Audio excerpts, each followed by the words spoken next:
Praise the Lord church. आज का हमारा विषय है शैतान सांप है या स्वर्गदूत। और उत्पत्ति 3:15 में प्रभु यीशु ने उसका सिर कैसे कुचला। तो प्रियो, बाइबल हमें बताती है कि शैतान पहले परमेश्वर की उपस्थिति में एक उच्च स्वर्गदूत था, लेकिन घमंड और विद्रोह के कारण गिर गया। जैसे यशाया 14:12 से लेके 15 में हम पाते हैं, लिखा है, हे बोर के तारे, हे बोर के पुत्र, तू आकाश से क्यों गिर पड़ा? तू क्यों काटकर भूमि पर गिरा दिया गया? तू मन ही मन कहता था, मैं स्वर्ग पर चढ़ूंगा, मैं अपने सिंहासन को परमेश्वर के तारों से ऊंचा करूंगा, मैं परम प्रधान के समान बनूंगा, परंतु तू अधोलोक में गहरे गड्ढे में उतारा जाएगा। और इसके साथ ही यह यहेजकेल 28:12 और 17 कहती है, तू परमेश्वर के अदन नामक बारी में था, तेरे पास आभूषण, मणि, पराग, हीरे, फिरोजा, सुलेमन और नीलमणि और बहुत सी ऐसी चीजें जो तेरे सोने के पहरावे थे। तेरे डफ और बांसुरी तुझी में बनाई गई थी। जिस दिन तू सिरजा गया था उस दिन वह भी तैयार की गई थी। तू छाने वाला अभिषिक्त कुरूब था। मैंने तुझे ऐसा ठहराया कि तू परमेश्वर के पवित्र पर्वत पर रहता था। तू आग से रिखे चमकने वाले मणियों के समान चलता फिरता था। तू अपने मार्गों में निर्दोष था जब से तू उत्पन्न हुआ, जब तक कि तुझ में अधर्म न पाया गया। तेरे सौंदर्य के कारण तेरा मन घमंड से भर गया। तू अपनी चमक के कारण अपनी बुद्धि को बिगाड़ बैठा। यानी शैतान परमेश्वर की उपस्थिति में था, परंतु अपने घमंड और बगावत के कारण गिर पड़ा। इसी कारण वह परमेश्वर का विरोधी बन गया। और जब परमेश्वर ने आदम और हवा को अपनी छवि और समानता में रचा और उन्हें अदन की वाटिका में रखा, उसी स्थान पर जहाँ कभी शैतान का वास था, जैसे कि हम यहेजकेल 28 में पढ़ते हैं, तब शैतान और भी क्रोधित हो उठा, क्योंकि परमेश्वर ने स्वर्गदूत को अपनी छवि और समानता में नहीं रचा था। इसी वजह से शैतान स्वयं परमेश्वर के समान बनना चाहता था। यही कारण था कि उसने विद्रोह किया। और विद्रोह के बाद उसका लक्ष्य यही हो गया कि वह परमेश्वर की छवि को नष्ट करे। और हम जानते हैं कि परमेश्वर की छवि कौन थे? आदम और हवा। इसीलिए उत्पत्ति 3 में शैतान ने उन्हें पाप में गिराया और परमेश्वर की सुरक्षा से दूर कर दिया, जिससे वह अदन की वाटिका से बाहर निकाल दिए गए। जैसे उत्पत्ति 3 में लिखा है, सांप ने हवा को छल लिया। यहाँ वास्तव में सांप नहीं, बल्कि शैतान ने सांप का रूप लेकर हवा को धोखा दिया। प्रकाशित वाक्य 12:9 इसको और स्पष्ट करती है। लिखा है, वह बड़ा अजगर अर्थात वह पुराना सांप, जिसे शैतान और इब्लीस कहा जाता है, जो सारे संसार को भरमाता है। यानी इस वचनों में सांप शैतान का प्रतीक है। इसका ये अर्थ नहीं है कि हर सांप शैतान है, क्योंकि बाइबल कहती है परमेश्वर ने जो कुछ बनाया वह सब अच्छा था।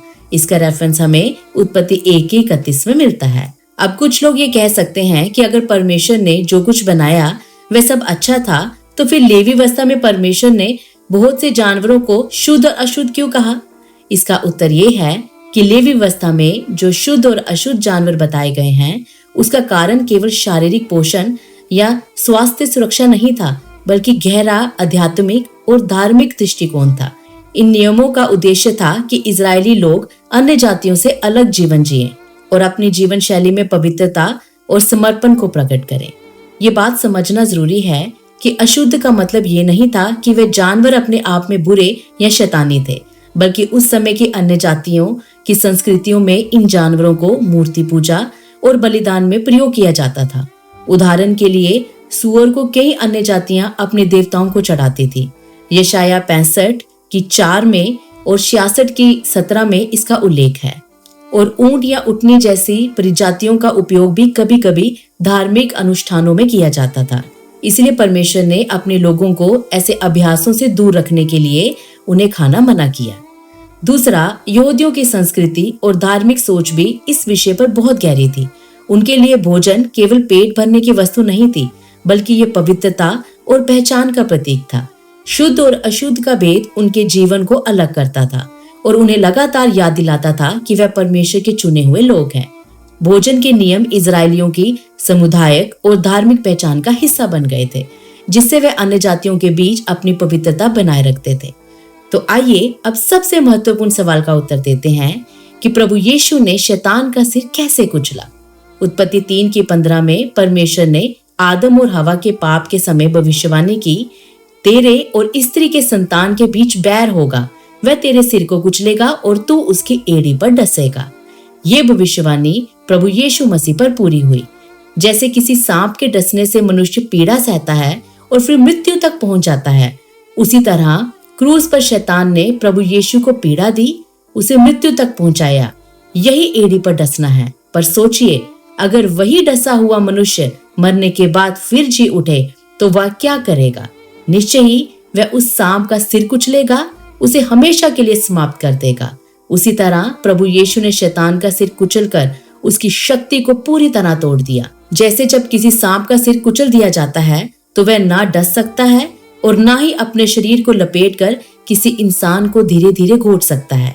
उसका डसना और लपेटना सब बेअसर हो जाता है। वैसे ही क्रूस पर बलिदान और पुनरुत्थान के द्वारा प्रभु यीशु ने पाप और मृत्यु की शक्ति को हमेशा के लिए नष्ट कर दिया। अब शैतान विश्वासियों को बांधकर गुलामी में नहीं रख सकता, क्योंकि मसीह ने उसका सिर कुचलकर उसकी ताकत और अधिकार छीन लिया है। इसका सुंदर अर्थ इब्रानियों की 2:14 और 15 में मिलता है। लिखा है, तो वह आप भी उनके समान उनका सहभागी हो गया, ताकि मृत्यु के द्वारा उसे जिस मृत्यु पर शक्ति मिली थी, अर्थात शैतान को निकम्मा कर दे, और जिसने मृत्यु के भय के मारे जीवन भर दास्तव में फंसे थे, उन्हें छुड़ा लिया। और कुलस्सियों 2:15 कहता है, उसने प्रधानताओं और अधिकारियों को नंगा कर उनके ऊपर क्रूस के द्वारा विजय प्राप्त की। अब ध्यान दीजिए, प्रभु यीशु को जिस स्थान पर क्रूस पर चढ़ाया गया उसका नाम ही था गोलगत्ता। मत्ती 27:33 और यूहन्ना 19:17 कहता है कि इसका अर्थ है खोपड़ी का स्थान। यरूशलेम में आज भी ये स्थान एक खोपड़ी की तरह दिखाई देता है, जिसमें आंखों और नाक जैसी गुफाएं हैं। कुछ परंपराएं तो यहाँ तक कहती हैं कि आदम की खोपड़ी भी वहीं दफन थी। प्रारंभिक कलीसियाओं के अगुवाओं ने भी इसका जिक्र किया है। जैसे 30वीं शताब्दी प्रभु यीशु मसीह के लगभग 200 साल बाद लेखक ओरिजन ने अपनी कमेंट्री ऑन मैथ्यू 27:32 में लिखा कि गोलगत्ता को खोपड़ी का स्थान इसीलिए कहा गया है क्योंकि वहीं आदम की खोपड़ी दफन थी।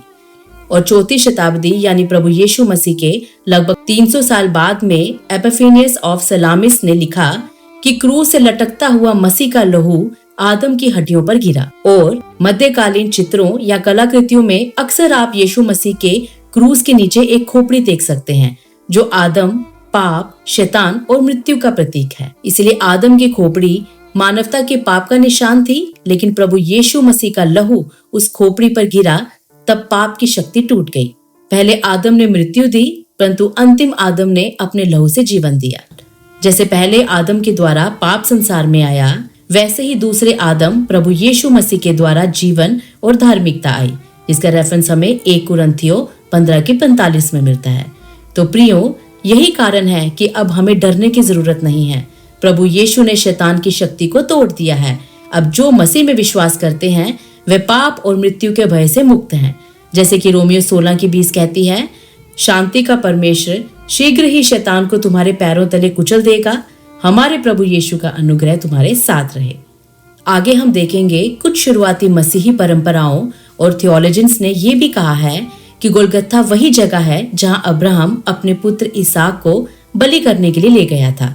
वह स्थान मोरिया पर्वत कहलाता है, जो कनान देश में था और आज यरूशलेम के क्षेत्र में माना जाता है। यह घटना स्वयं परमेश्वर पिता और उनके पुत्र यीशु मसीह का चित्र है। जैसे उत्पत्ति 22 में इसहाक ने बलि के लिए लकड़ियां उठाई थी, वैसे ही प्रभु यीशु ने क्रूस की लकड़ी अपने कंधों पर उठाई।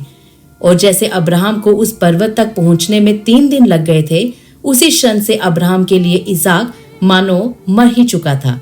लेकिन तीसरे दिन जब परमेश्वर ने इसहाक को बचाया तो वह पुनरुत्थान का प्रतीक बन गया। उसी तरह प्रभु यीशु भी तीसरे दिन मृतकों में से जी उठे। ये कोई संयोग नहीं था, बल्कि परमेश्वर की गहरी योजना का हिस्सा था। और कुछ शुरुआती मसीही परंपराओं और जूश स्कॉलर्स ये भी कहते हैं कि जब बाबुल की सेना ने लगभग 587 ईसा पूर्व में यरूशलेम और मंदिर को नष्ट किया और कुछ नबियों ने आर्क ऑफ द कवेनेंट, जिसे हम वाचा का संदूक कहते हैं, यरूशलेम के पास किसी पर्वत के नीचे छिपा दिया। कई लोग मानते हैं कि ये वही स्थान हो सकता है जहां प्रभु यीशु को क्रूस पर चढ़ाया गया, क्योंकि परमेश्वर की योजना ये थी कि जब प्रभु यीशु मसीह क्रूस पर मरे तो उनका लहू सीधे उस दया आसन या मर्सी सीट पर गिरे जिस पर पुराने नियम में महायाजक मेमने के लहू को छिड़कता था। ये पुराने नियम की विधि जहाँ जानवरों का लहू वाचा के संदूक पर छिड़का जाता था, उसकी पूर्ति प्रभु यीशु मसीह में हुई। क्योंकि इब्रानियों की पत्री कहती है कि पशुओं का बलिदान मनुष्य के पापों को नहीं हटा सकता। और इब्रानियों 9:24 में लिखा है, मसीह अपने ही लहू के साथ स्वर्ग के पवित्र स्थान में प्रवेश करके हमारे लिए अनंत उद्धार लेकर आया। वहां का मंदिर और वाचा का संदूक वास्तव में स्वर्ग में स्थित वस्तु का पृथ्वी पर प्रतीक था। आमीन। प्रियो, हमने एक व्हाट्सएप चैनल बनाया है और हम चाहते हैं कि आप हमारे व्हाट्सएप चैनल से जुड़ें, ताकि भविष्य में अगर हमारे चैनल में किसी तरह की समस्या आ जाए या चैनल बंद हो जाए तो मैं आपको व्हाट्सएप के माध्यम से तुरंत नया अपडेट या जानकारी दे सकूं। प्रभु आप सबको आशीष दे। जय मसीह की। अगर आप इसी तरीके के सवालों के जवाब ढूंढ रहे हैं तो आप हमारी शॉर्ट्स और verse by verse Bible study की वीडियो को देख सकते हैं।